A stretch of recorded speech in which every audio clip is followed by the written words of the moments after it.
काल महाराष्ट्राचे माजी मुख्यमंत्री श्री उद्धव ठाकरे साहेब यांच्या अध्यक्षतेखाली सर्वपक्षीय नेते आणि सर्वपक्षीय आमदारांची एक बैठक विधान भवनाच्या 3ऱ्या मजल्यावर आयोजित केली होती।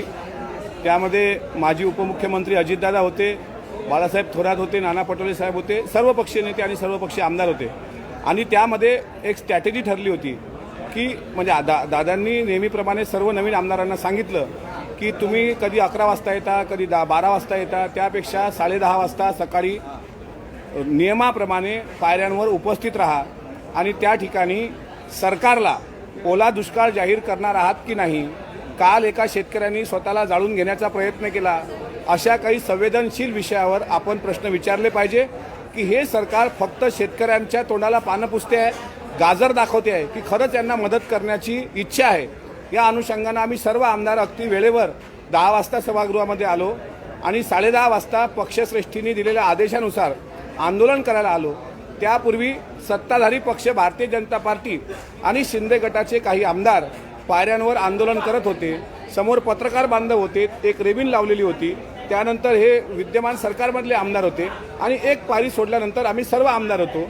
आम्ही तिथे आलो आणि आम्ही नेहमीप्रमाणे 50 खोके एकदम ओके ही घोषणाबाजी केली आणि हा घाव गेल्या 3 दिवसांपासून त्यांच्या वर्मी लागलेला आहे। कारण महाराष्ट्राच्या तळागाळामध्ये अगदी लहान मुलांमध्ये सुद्धा भांडणं जर झाली तर 50 खोके आणि एकदम ओके असा वाक्प्रचार सुरू झाला आहे। त्यामुळे सत्ताधाऱ्यांची प्रतिमा फार मलिन झालेली आहे। मात्र त्यानंतर अनिल भाईदास पाटील हे विधानसभेचे जे मुख्य प्रतोद आहेत आणि आमच्या पक्षाचे नेते आहेत, त्यांनी एक गाजराचा हार गळ्यामध्ये घातला होता आणि सरकारसमोर एक निदर्शन असं करण्याचा आम्ही प्रयत्न केला की तुम्ही आमच्यासारख्या शेतकऱ्याला फक्त गाजर दाखवत आहात का।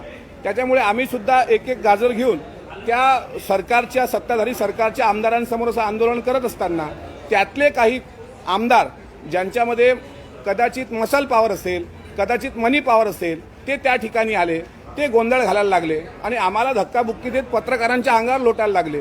काही महिला प्रतिनिधी पत्रकार म्हणून त्या ठिकाणी होत्या, त्यांना कुठं धक्का लागू नये याची काळजी घेण्याकरता मी असेल, रोहित पवार असतील किंवा शशिकांत शिंदे साहेब असतील, आम्ही तिघांनी प्रयत्न केला।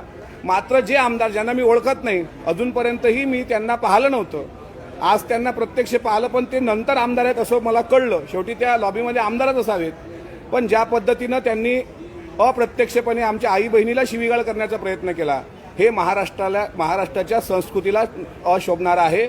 आणि त्यानंतर डोळे काढले आणि तेच आमदार इथे येऊन त्याच पक्षाचे काही लोक म्हणतात आमच्या शिंगावर कोणी आलं तर आम्ही शिंगार घेऊ, आमच्या कोणी नादाला लागलं तर आम्ही त्याचा नाद काढू, आम्ही तुमचा चट्टापिट्टा काढू।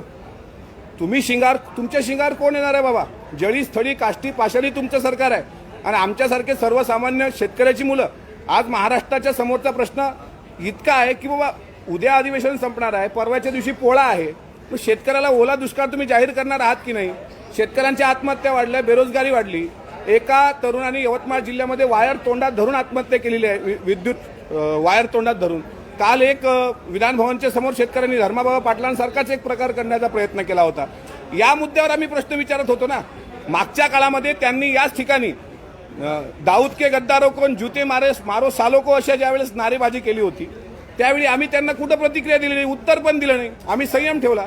महाराष्ट्राची संस्कृती, कारण तुमच्या मागे यशवंतराव चव्हाण साहेबांचा पुतळा आहे, महात्मा फुलेंचा, बाबासाहेब आंबेडकरांचा पुतळा आहे, यांची विचारधारा या विधान भवनाने जपलेली आहे। मी ज्या पक्षाचा माणूस आहे ते आदरणीय पवार साहेबांचा राष्ट्रवादी काँग्रेस पक्ष आहे। ज्यावेळेस दोन्ही आमदारांमध्ये राडा होऊ नये याची काळजी घेण्यासाठी आदरणीय अजितदादा खाली आले आणि दादांनी आम्हाला समज दिली की आपल्याला हे शोभणारं नाही, आपल्या पक्षाला हे शोभणारं नाही, त्याच्यामुळे तुम्ही सर्व आत या। आणि आम्ही आत गेल्यानंतर तिथे मुख्यमंत्री एकनाथराव शिंदे साहेब आम्हाला भेटले। शिंदे साहेबांना सांगितलं तुमच्या गटातल्या वाह्यात आमदारांना आवरा, त्यांना 2 हात आहेत, आम्हाला पण 2 हात आहेत, पण आम्हाला महाराष्ट्राच्या जनतेसमोर चुकीचा संदेश द्यायचा नाही आहे, या सभागृहाची प्रतिमा मलिन करायची नाही आहे, नव्हे तो आमचा विचार नाही आहे, अशी तक्रार आम्ही स्वतः एकनाथ शिंदे साहेबांसमोर केली। त्याच्यानंतर आपल्या सर्व पत्रकार बांधवांचे फोन येत होते। माझा आता प्रश्नोत्तराचा तास वरच्या सभागृहामध्ये 12 वाजता होणार आहे, त्यापूर्वी आपल्या सर्व पत्रकारांना भेटण्याकरता मी इथे आलोय। झालेला प्रकार अत्यंत चुकीचा आहे, त्याचं आम्ही समर्थन करत नाही। त्यांनी आम्ही आमच्या संस्कृतीचं प्रदर्शन दाखवलं, आम्ही शांती आणि अहिंसा जपली। त्यांनी त्यांच्या विकृतीचं प्रदर्शन दाखवलं. हे अख्ख्या महाराष्ट्रानं पाहिलं आणि महाराष्ट्रातल्या जनतेला हे आवडलेलं नाही. काय शिवीगाळ केली आणि कशा पद्धतीने धक्काबुक्की केली, काय शिवीगाळ केली आणि कशा पद्धतीने धक्काबुक्की केली, काय शिवीगाळ केली आणि कशा पद्धतीने धक्काबुक्की केली. हे का शिवीगाळ काय केली हे सांगणं काही योग्य नसतं. शेवटी आई बहिणीवर त्यांनी ज्या प्रकारे बोललेत तर ते मी काही इथे बोलणार नाही. ते शिंदे नावाचे आमदार होते असंच तुम्ही सांगताय. त्यांना आम्ही फक्त एवढी विनंती केली की समोर जे बूम घेऊन पत्रकार आहेत त्यात महिला प्रतिनिधी आहेत, तुम्ही थोडे मागं या रेबिनच्या तुम्ही मागं येऊन बोललं पाहिजे. कारण एखाद्या पत्रकाराला जर धक्का लागला, त्यात एखाद्या आई बहिणीला धक्का लागला तर चुकीचा संदेश जाऊ नये याकरता त्यांना विनंती केली. तर त्यांनी अक्षरशः डोळे काढले. त्यांनी डोळे काढले, तेच शिंगावर येत आहेत आणि तेच इथे येऊन आम्ही किती पवित्र पुण्यवान आहोत हे सांगण्याचा प्रयत्न करतायत. आता ते लांडे साहेब बोलत होते माझ्यासोबत. ते म्हणत होते मिटकरी डोक्याला पांडुरंगाचं अष्टगंध लावतात. अरे मी पांडुरंगाचं अष्टगंध लावतो, हा माझा अधिकार आहे ना. तुम्ही नाही सांगायचं मला मी काय लावलं पाहिजे. मी आस्तिक आहे की नास्तिक आहे कोणी ठरवायचं नसतं. हे माझं मी ठरवणार आहे ना. हा मला भारतीय संविधानात दिलेला अधिकार आहे ना. आणि जर तुम्ही विठ्ठलाचं नाव घेता तर तुकाराम महाराजांनी दया तिचे नाव भूताचे पालन आणि निर्दालन कंटकाचे अहिंसा सांगितली. पण जे तेथे पैजाराचे कामन व्हावे अधमासी अधम हेही सांगितलेलं आहे. जर तुमच्यासोबत कोणी आई बहिणीवर शिवीगाळ करत असेल तर त्याला उत्तर दिलं पाहिजे. फक्त आम्ही शिवीगाळीत त्याला उत्तर दिलेलं नाही. त्यांनी दाखवलेली विकृती ही महाराष्ट्राने पाहिलेली आहे. महाराष्ट्राच्या जनतेला हे पचलेलं नाही. कोणी शिवीगाळ केली आणि कोणी हाणामारी केली, काय धक्काबुक्की केली, मी त्या ऐकून घ्या. मी त्या आमदारांना ओळखत नाही. भाजपमधल्या 2 आमदारांशी मी बोललो होतो. त्यातल्या एक श्वेताताई महाले, दुसरे बालाजी कल्याणकर. पण ते सुद्धा अत्यंत चांगल्या पद्धतीनं आम्हाला सहकार्य करत होते. आम्ही आमचे नारे लावत होतो, ते त्यांचे नारे लावत होते. पण हे नवखे आमदार जे आलेत त्यांना मी ओळखत नाही. त्यांनी काय शिवीगाळ केली ते मला इथे सांगायचं. पण डिवचण्याचा प्रयत्न राष्ट्रवादीकडून झाला असं एक थेट आरोप होतोय. कारण कोणाला आम्हाला त्यांचा आंदोलन सुरू होत असताना तुम्ही आलात आणि पुढे गेलात आणि गाजरवर मुद्दाम केला असं त्यांचं म्हणणं आहे. 50 खोके आणि एकदम ओके ही काल दीपक केसरकरांच्या पण जिवारी लागली. अरे तुम्ही घेतले नाहीत तर हे सांगा ना. एक तर तुम्ही कबूल ऐकून घ्या. काल एकनाथराव खडसे साहेबांनी वरच्या सभागृहामध्ये हाच उल्लेख केला 50 खोके आणि एकदम ओके. त्यावेळी केसरकर साहेब उठले, म्हणले मी जर 5 रुपये घेतले असतील तर मी राजीनामा देणार. ठीक आहे, ते एक प्रामाणिक निघाले. पण उर्वरित 49 लोकांनी पण उत्तर द्यावं ना. खोके औषधाची पण असू शकतात, बिस्किटचे पण असू शकतात. पण तुम्ही स्वतःच्या अंगावर घेताय की यांनी मला चोर म्हटलं, मी खरंच चोर आहे, म्हणजे याचा अर्थ तुम्ही दरोडा टाकलेला आहे. आणि जर आम्ही ते नारे लावत असू तर आम्हाला अधिकार आहे ना तो. पण यांनी स्वतःवरती ओढून घेतलेला आहे. यांनी शिकू नये आम्ही गंध लावावं की आम्ही जय श्रीरामचे नारे लावावे. अहो ही लोक रामाचं नाव घेऊन आज सरकार चालवत आहेत. यातले अर्धे आमदार असं सांगतो की ज्यांनी स्वतःच्या भावांसोबत भांडणं केलेली आहेत. आणि प्रभू रामचंद्राचा इतिहास आहे की सावत्र असणाऱ्या भरत नावाच्या भावाला त्यांनी अयोध्येचं राज्य दिलं. यांच्यात दम असेल ना तर यांनी 5-5 एकर शेती द्यावी ना सख्या भावाला. आई वडिलांचा सन्मान करणं शिकवावं. हे शिकवतील का आम्हाला रामभक्ती? त्यामुळे यांनी आम्हाला सांगू नये. आम्हाला डिवचण्याचा प्रयत्न केला असेल तर आम्ही पण यावेळी शांततेची भूमिका ठेवली. गिरीशजी, आम्ही त्यांना कुठेही उद्रेकानं उत्तर दिलं नाही. ते डिवचण्याचा प्रयत्न करतील, तो त्यांचा अधिकार आहे.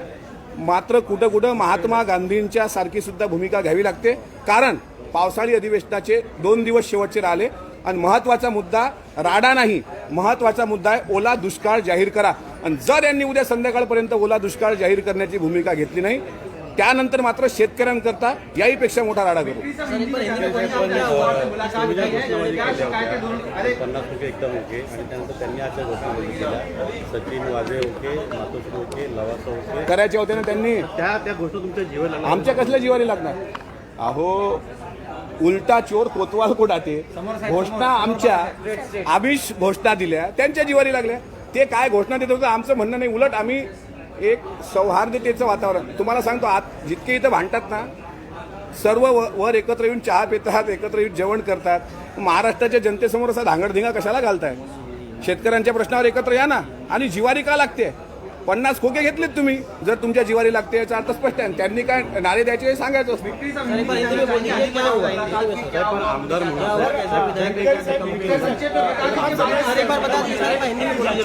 त्याच्यावर कारवाई करा. त्यामुळे कुठेतरी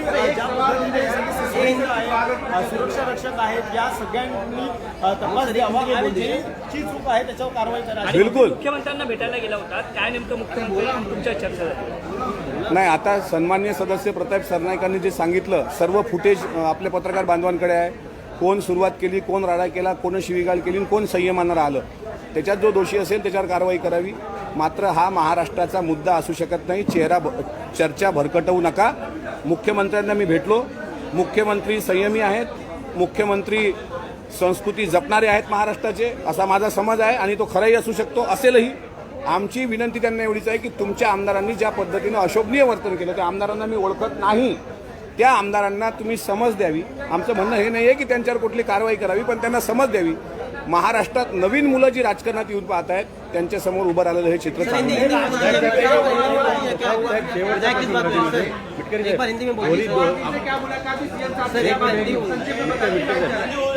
पहिलं मराठी संपलं असेल.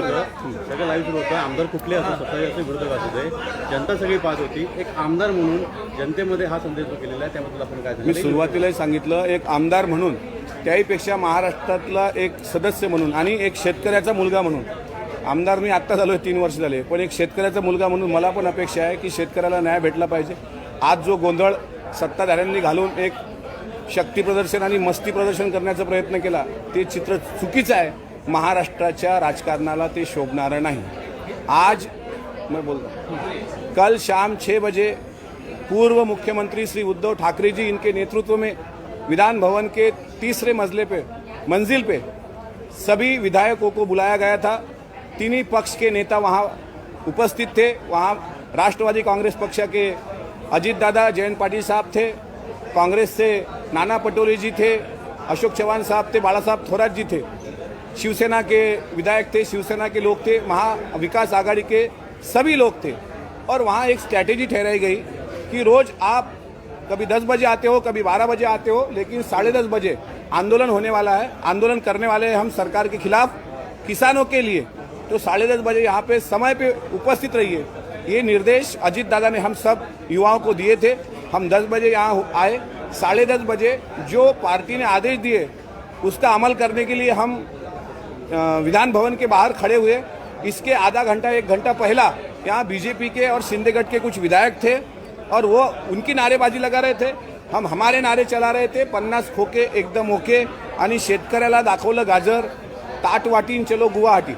पिछली बार जब वो विपक्ष में थे तब उन्होंने देश के गद्दारों को और जूते मालो सालों को इस तरीके से बयानबाजी की थी. उसमें सरकार ने उनका कोई विरोध नहीं किया था. लेकिन उसके बाद एक और स्ट्रैटेजी ठहराई गई कि सरकार के ये ख्याल में आए कि हम किसानों के लिए आंदोलन कर रहे हैं. तो हमारे विधानसभा के मुख्य प्रतोष जो है अनिल भाईदास पाटिल, वो गाजर का हार बना के सामने आए पत्रकारों के सामने और ऐसा ठहरा कि एक आमदार जाके वहाँ पे गाजर दिखाएगा और कहेगा इस सरकार ने जो कल घोषणा की है गाजर की जैसी घोषणा है, इससे किसानों को कुछ मिलने वाला नहीं. 2-3 दिन के बाद पोंगल त्यौहार है जिसको हम मराठी में पोड़ा कहते हैं. उस त्यौहार के पहले पूरा यहाँ पे कृषि मंत्री जो है महाराष्ट्र के, उन्होंने किसानों को मदद करनी चाहिए. इस तरीके से हमारा आंदोलन चल रहा था. एक रेबिन बीच में बांधी हुई थी. पहले 3 फ्लोर पे बीजेपी और सत्ताधारी विधायक थे और 1 फ्लोर छोड़ के हम सब पीछे थे. उसमें हम बालाजी कल्याणकर, श्वेताताई महाले, हम सब लोग एक जगह वहाँ पे आके चर्चा कर रहे थे कि हमने क्या करना चाहिए. नारेबाजी शुरू थी, लेकिन जैसे हम आगे आए तो उनमें से कुछ विधायक जो अभी आपके सामने आके बोल रहे हैं कि हमने कुछ नहीं किया, वो विधायक आए. उन्होंने गलत वहाँ पे शब्द का वापर किया, माँ बहनों पे गाली देने का एक प्रयास किया और हमें लौटने का प्रयास किया. और इसके बाद इन दोनों युवाओं में ज़्यादा संघर्ष ना हो, इसके लिए खुद महाराष्ट्र के पूर्व उप मुख्यमंत्री और विधानसभा के विपक्ष नेता अजीत दादा आए और अजीत दादा ने हम सबको कहा कि हमारे महाराष्ट्र की संस्कृति नहीं है, आप अंदर चलिए. और अंदर जाने के बाद महाराष्ट्र के मुख्यमंत्री एकनाथ शिंदे साहब ने इस बात की संवेदनशीलता को पहचाना और खुद आए. और हमने कहा कि आपके गठ के कोई आमदार है जिन्होंने हमें लौटने का प्रयास किया, उनको थोड़ा समझ दीजिए, ये महाराष्ट्र की संस्कृति नहीं है. अभी 2 दिन में अधिवेशन खलास होने वाला है, यानी अधिवेशन का कल का आखिरी दिन है मेरे ख्याल से. तो इसमें हम चाहते हैं कि किसानों पे बात हो, इसमें हम चाहते हैं कि युवाओं पे बात हो, इसमें हम चाहते हैं कि महाराष्ट्र में जहाँ पे गिरा है किसानों के बारे में, जो जिस तरीके से बाढ़ आई, उनका नुकसान हुआ, उसके बारे में कुछ सोच हो. इस तरीके से हमारी एक योजना थी, हमारी संकल्पना थी, लेकिन उसे बदल देने का काम सत्ताधारियों ने किया, खासकर भारतीय जनता पार्टी के विधायकों ने किया. इनके इस वर्तन से पूरे देश में महाराष्ट्र की गरिमा को कालिद पोंछ दी गई है। और इस तरीके से अगर भारतीय जनता पार्टी के विधायक वहां पे उनका बर्ताव करते होंगे तो यशवंतराव चौहान जी का, फुले शाहू बाबा साहब जी का ये महाराष्ट्र है, तो इसमें ये बात शोभनीय नहीं। मैं इस बात की कड़ी निंदा करता हूं। ठीक है, आज वो हम पे मसल पावर कर रहे, आंखें दिखा रहे, गालियां दे रहे, हम शांति से सुन रहे हैं। कहीं कहीं इन जैसे लोगों को पूज्य महात्मा गांधी जी के विचारों से भी जवाब दिया जा सकता है। हम भी उनके साथ संघर्ष कर सकते थे, लेकिन हमारे पक्ष के बड़े नेता, सीनियर नेता आदरणीय शरद चंद्र जी पवार साहब की वो सीख नहीं, इसीलिए हमने संयम रखा और महाराष्ट्र के जनता के आगे इस संसद के बारे में कोई गलत मैसेज ना जाए, इसकी पूरी हमने दक्षता ली है। और आगे आने वाले कल शाम तक अगर महाराष्ट्र के कृषि मंत्री ने ये सूखा अगर जाहिर नहीं, क्या उसको बोलते हैं, सूखा अगर जाहिर नहीं किया और किसानों को मदद नहीं दी बड़ी तादाद में, तो हम उसके खिलाफ आंदोलन छेड़ने वाले हैं। कंप्लेंट किया है क्या आपने? स्पीकर को कंप्लेंट किया है क्या इसके बारे में? किसी के खिलाफ कोई कार्रवाई? अभी हमारे जो गटनेता है अंबादास दानवे जी, उनके पास मैं जाऊंगा और मैं कार्रवाई की मांग नहीं करूंगा कि उन पे कार्रवाई हो। ये मैं भी नहीं चाहता कि महाराष्ट्र के मसले अगर वो कार्रवाई मैं करूं तो और मीडिया में दूसरी बात चली जाएंगी, फिर और किसानों से मुद्दा हट जाएगा और दूसरा कोई मुद्दा शुरू हो जाएगा। मैं नहीं चाहता हूँ। ठीक है, वो मारे, वो हमें जला दे, हमारा खून करे, हमें इससे कोई लेना देना, लेकिन किसानों के बारे में उन्होंने बताना चाहिए। और अगर उन्होंने 50 खोके नहीं लिए होंगे तो उसका स्पष्टीकरण देना चाहिए। या वादाला किंवा राण्याला कारणीभूत करणारे गाजर नेमके गेले कुठे? मला काय माहिती म्हणजे या राण्याला कारणीभूत करणारे गाजर काय पुढे? ज्यांनी ते गाजर खाल्ले ते त्यांना विचारा। आम्ही फक्त दाखवण्याचा प्रयत्न केला की हे ते गाजर आहेत, ते प्रातिनिधिक स्वरूपात होते, पण एका खोक्यात 50 गाजर होते का, ते कुठे गेले हे गाजर खाणाऱ्यांना विचारा। आम्ही फक्त दाखवले।